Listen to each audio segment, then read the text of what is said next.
ama kutoka kwa jirani. Dawa ni kulipa. Na tusipolipa madeni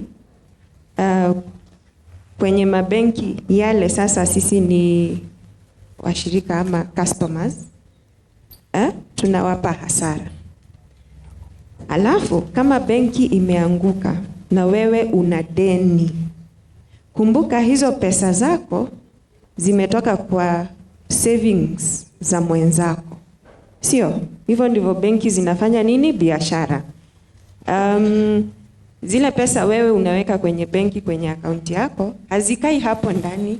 Benki inatumia hizo pesa kufanya biashara, kama kupatiana mikopo. Kwa hivyo John, usipolipa mkopo wako, inamaanisha mimi sasa savings zangu sitazipata kama benki imeanguka. Wenzangu wamesema kuwa benki inapoanguka unapata 500,000.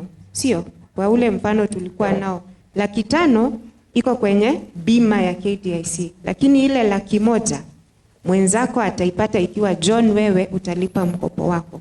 Kwa hivyo tuna department ambayo inafanya hiyo kazi kila siku, kukusanya mikopo ambayo zile benki zilianguka zilikuwa zimepea wananchi. Kwa hivyo ni muhimu sana ulipe mkopo wako. Kama benki iko ama kama ilifungwa, lipa mkopo ili depositors wote waweze kupata pesa zao. Asante sana Madam Julie. Ningependa kumrejesha Bwana Billy. Billy, you were talking about this a bit earlier, and you said kwamba one of the things you do is that you actually recover the loans that are outstanding. The loan book, I believe, is and Stephen, you touched on that.